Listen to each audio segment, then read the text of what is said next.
अब यहाँ पर हम नया टॉपिक स्टार्ट करते हैं और वो नया टॉपिक हमारे यहाँ पर दो मेथड्स हैं।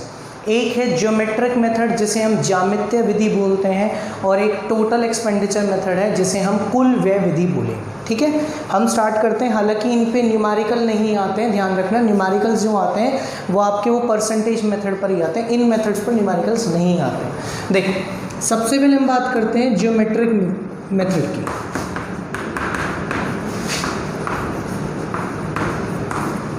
ज्योमेट्रिक मेथड में इलास्टिसिटी का फॉर्मूला है lower segment upon upper segment.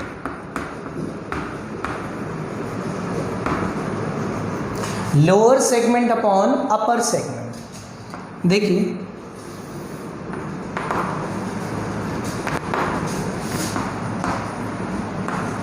ये एक डिमांड कर्व है। ये क्या है? डिमांड कर्व यानी कि मांग वक्र, जिस पर पॉइंट है ए, यहां पर पॉइंट है ई, एक इनका मिड पॉइंट है यानी कि मध्य बिंदु है सी। अब एक पॉइंट है ए और सी के बीच में, वो मैं कहीं भी बना सकता हूं, इधर भी, इधर भी, इधर भी, इधर भी, लेकिन थोड़ा सुंदर दिखाने के लिए, थोड़ा ठीक ठाक दिखाने के लिए मैं बीचों बीच बना देता हूं, बी पॉइंट, और एक पॉइंट है यहाँ पर डी पॉइंट। अब हम हर पॉइंट पर इलास्टिसिटी यानी कि लोच निकालेंगे, कैलकुलेट करें। ठीक है, तो देखिएगा, अगर मैं बात करूं पॉइंट ए की, एट ए पॉइंट, ठीक है, तो ए पॉइंट का लोअर सेगमेंट का मतलब निचला भाग, ए से लेकर नीचे तक। ए से लेकर नीचे तक पार्ट कितना है? ई तक। कहाँ तक जा रहा है डिमांड कर्व? ई तक। तो ए का लोअर सेगमेंट यानी कि निचला भाग है ए से लेकर ई तक का। कहाँ से? ए से लेकर ई तक का। और अपर सेगमेंट यानी कि ऊपर का भाग, ए के ऊपर का पोर्शन, ए के ऊपर का भाग, अपर सेगमेंट कितना है?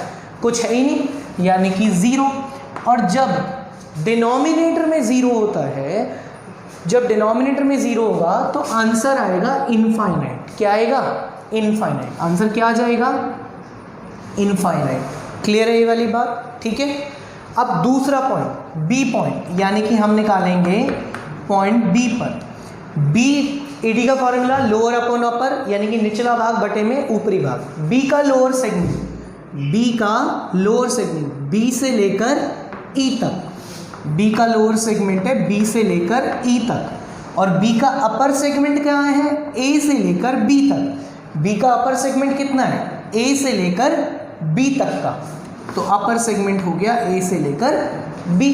क्लियर है वाली बात? अब एक बात बताओ, बी ई ऊपर है यानी कि बड़ा वाला पोर्शन, और ए बी नीचे है यानी कि छोटा वाला पोर्शन। अब सोच कर देखो, जब ऊपर बड़ी वैल्यू हो और नीचे छोटी वैल्यू हो तो आंसर 1 से ज़्यादा ही आएगा। मानकर चलो नीचे है 5 और ऊपर है 6, ठीक है, तो आंसर जो आएगा 6 बटे में 5, 6 डिवाइड में 5 करेंगे, वो 1 से तो ज़्यादा ही आएगा। इसका मतलब यहाँ जो डिग्री आएगी इलास्टिसिटी की वो आएगी ग्रेटर देन 1, यानी कि इलास्टिसिटी ग्रेटर देन 1 यानी कि इकाई से अधिक। क्लियर है ये वाली बात?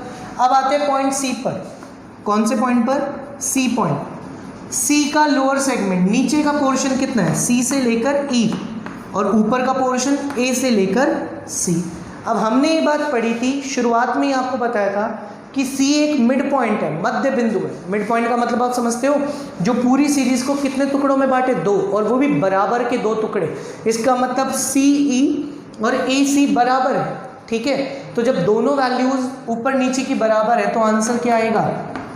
1 के इक्वल, यानी कि ई डी इक्वल्स टू 1। क्या आएगा? E D equals to 1। Clear है ये वाली बात?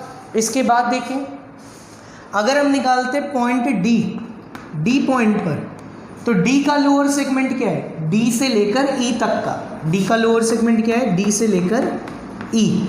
और अपर सेगमेंट क्या है? ए से लेकर डी। अपर सेगमेंट क्या है? ए से लेकर डी। अब की बार डी ई, अब की बार डी ई ये रहा, ठीक है, और ए डी ये रहा। अब क्या बड़ा पोर्शन क्या है? ए से लेकर डी, और छोटा पोर्शन क्या है? डी से लेकर ई। अब बताओ दोनों में से बड़ा कौन सा है? न्यूमरेटर ऊपर वाली वैल्यू तो है छोटी और नीचे वाली वैल्यू क्या है? बड़ी। तो आंसर क्या आएगा? ED less than 1। आई बात समझ में? ऊपर तो है 5 और नीचे है 5 से ज़्यादा, तो आंसर 1 से क्या आएगा? कम आएगा। क्लियर है वाली बात? और अब लास्ट वैल्यू एट E, अगर हम E पर निकालें तो E का निचला भाग, E का लोअर सेगमेंट क्या है? कुछ भी नहीं, 0। और अपर सेगमेंट ऊपर का भाग कितना है? A से लेकर E तक का। खूब लिख लो A से लेकर E। जब ऊपर 0 है तो आंसर भी क्या आता है? 0। तो 5 डिग्रीज आ गई। यहाँ होती है ED इक्वल्स टू इनफाइनाइट, यहाँ होती ED ग्रेटर देन 1, यहाँ होती ED इक्वल्स टू 1, यहाँ होती ED लेस देन 1 और यहाँ होती ED इक्वल्स टू 0। यानी कि हमने एक बात सीखी कि अगर हम डिमांड कर्व पे ऊपर से नीचे की साइड आएंगे, ऊपर से नीचे की साइड आएंगे तो इलास्टिसिटी रहेगी कम, और अगर हम जाएंगे नीचे से ऊपर की साइड, यानी कि डिमांड कर्व पर हम कहाँ जाएंगे? नीचे से ऊपर की साइड, तो इलास्टिसिटी की डिग्रीज की वैल्यू बढ़ जाएगी। देखो कैसे, नीचे हो तो इलास्टिसिटी है ही 0, ऊपर आए तो चलो ये कह रहा है 1 से छोटा, यानी कि आंसर यहाँ जो आएगा वो 0 से 1 के बीच में आएगा। बहुत बढ़िया बात है, 1 के बराबर नहीं आएगा, 0 से 1 के बीच में। यहाँ 1 आएगा और बड़ा, यहाँ 1 से ज़्यादा है और यहाँ इतना ही आएगा हम कि हम कैलकुलेट ही नहीं कर पाएंगे। क्लियर है? तो डिमांड कर्व पे जब हम ऊपर से नीचे की तरफ मूव करते हैं तो इलास्टिसिटी की डिग्री क्या होती जाती है? कम कम कम कम होती जाती है। और जब हम नीचे से ऊपर की तरफ जाते हैं तो इलास्टिसिटी की डिग्री क्या होती जाती है? ज़्यादा होती जाती है। आ रही है ये बात समझ में? फॉर्मूला इलास्टिसिटी का ज्योमेट्रिक मेथड यानी कि ज्यामितीय विधि के अंदर lower segment upon upper segment, यानी कि निचला भाग बटे में ऊपरी भाग, ये हमने यहाँ पर इन पॉइंट्स की कैलकुलेशन की है कि हर पॉइंट पर इलास्टिसिटी की डिग्री कैसे कैसे हम कैलकुलेट करें। क्लियर है ये वाली बात? ठीक है। अब ये वाला पॉइंट हमारा, ये वाला मेथड हमारा कंप्लीट हुआ, तो अब हम इसके बाद दूसरा वाला मेथड, अब देखो यहाँ पर दूसरा मेथड जो हम स्टार्ट करने वाले हैं वो दूसरा मेथड है हमारा टोटल एक्सपेंडिचर मेथड। कौन सा मेथड है? Total expenditure method. देखो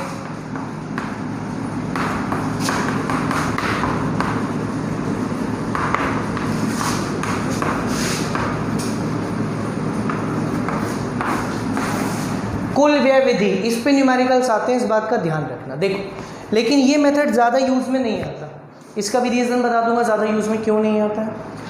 सबसे पहले हम समझते हैं टोटल एक्सपेंडिचर क्या है। किसी भी सामान पर किया गया कुल खर्चा टोटल एक्सपेंडिचर है। मैं आपसे ये कहता हूँ कि मैं किटकैट चॉकलेट परचेज करके लाया, 10 रुपये वाली 20 चॉकलेट्स लेकर आया। 10 रुपये वाली कितनी चॉकलेट्स?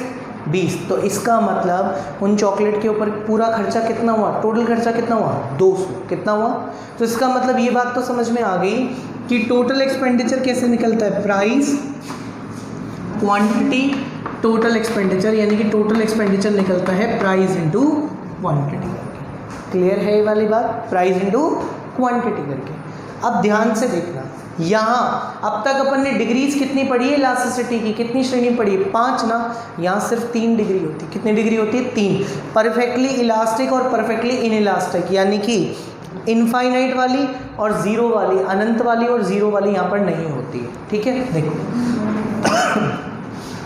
केस नंबर पहले केस की बात करते हैं। प्राइस थी 5 रुपये, क्वांटिटी थी 100 रुपये, तो इसका मतलब टोटल खर्चा कितना हुआ? 500 रुपये। प्राइस कम होकर हो गई 4 रुपये, तो प्राइस जब कम होती है तो क्वांटिटी यानी कि डिमांड बढ़ती है, बढ़ा दी। अब वो मेरी मर्जी है, मैं 105 लिखूँ कि 500 लिखूँ कि 600 लिखूँ, मेरी मर्जी। मैंने 130 लिखा तो इंटू करना कितना हुआ? 520। कितना हुआ? 520। ये है केस नंबर पहला। अब इलास्टिसिटी निकालने का यहाँ पर जो तरीका होता है वो हम रिलेशन यानी कि संबंध देखते हैं प्राइस में और टोटल एक्सपेंडिचर में। किस किस में? प्राइस में और टोटल एक्सपेंडिचर में। प्राइस क्या हो गई? बढ़ गई कि कम हो गई? कम हो गई। और टोटल एक्सपेंडिचर यानी कि कुल व्यय क्या हो गया? बढ़ गया। यानी कि देखो प्राइस तो बढ़ गई मतलब कम हो गई और टोटल एक्सपेंडिचर बढ़ गया, या प्राइस बढ़ गई टोटल एक्सपेंडिचर कम हो गया, यानी कि हैंड्स का मूवमेंट सेम डायरेक्शन में या अपोजिट डायरेक्शन में?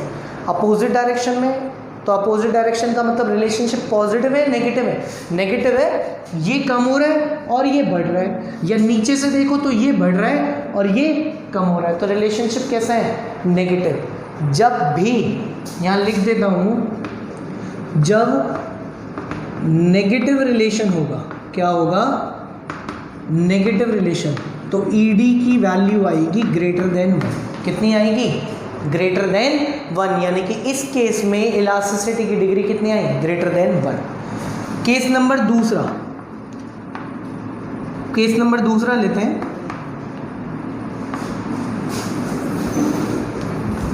प्राइस मैंने वही मानी 5 और क्वांटिटी मानी 100, तो खर्चा कितना हुआ? 500 का। भाई ये टोटल एक्सपेंडिचर, ये क्वांटिटी, ये प्राइस। फिर अब प्राइस कम होकर कितनी हो गई है? 4, तो क्वांटिटी तो बढ़ेगी। अब मेरी मर्जी में कितने से बढ़ाऊँ, मैंने अब की बार बढ़ाई 25 से, यानी कि 125 इनटू करो कितना? 500। कितना? 500। प्राइस कम हुई, टोटल एक्सपेंडिचर में चेंज नहीं हुआ।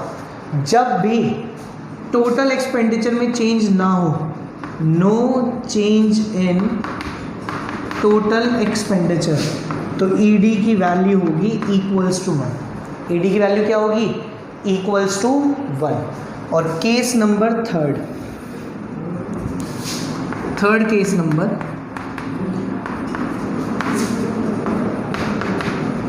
प्राइस 5, टोटल एक्सपेंडिचर मतलब क्वांटिटी 100, टोटल एक्सपेंडिचर 500।